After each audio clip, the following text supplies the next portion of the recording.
CTV News at 5 with Hudson Mack. Good evening. Thanks for being here. We begin tonight with a cry for help, heard around the world but heard too late.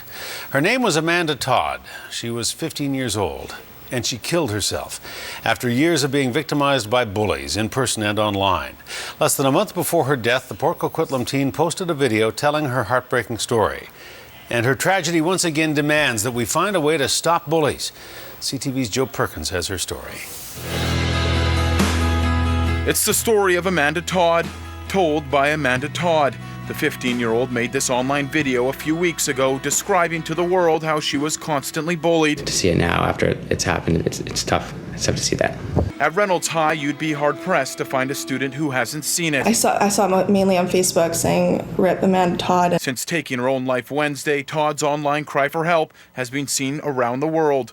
From tributes to headlines, her story is everywhere, leaving many wondering how such a blatant cry for help could go unnoticed. This girl tried to find a safe place for herself over and over and over. Bonnie Leadbeater is the leader of a national bullying prevention program called WITS, a program launched after the death of Rena Verk in 1997, another victim of bullying.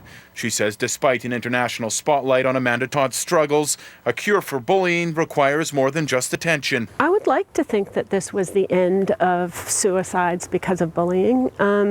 I doubt it. In her video, Todd explained how she was bullied online, or cyberbullied, a growing problem in today's schools. It's huge. It's huge. Students know it too and say they're warned about the dangers of posting photos or comments online. And as soon as you press a button, it goes out.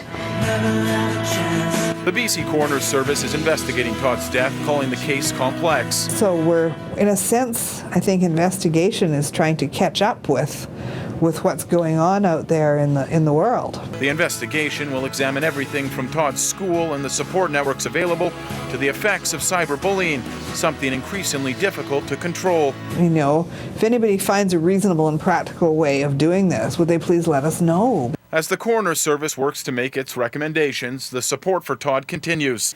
No one deserves to be bullied. Today, the Premier announced plans to bring anti-bullying training to 15,000 education workers in the province, something experts say is desperately needed, particularly online. Helping children to understand cyberbullying, helping to understand the internet. For now and maybe forever, Todd's story remains online, a permanent reminder of how damaging a few strokes of a keyboard can be.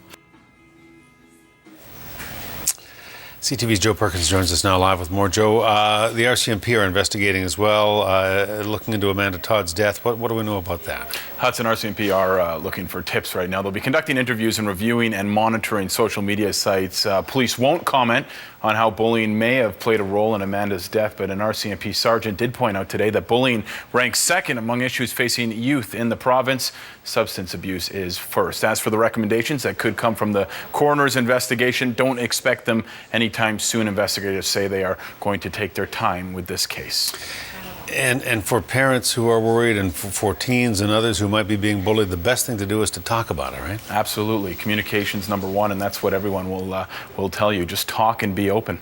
All right. Let's hope this stops it. Joe Perkins reporting. Joe, thank you. You're welcome.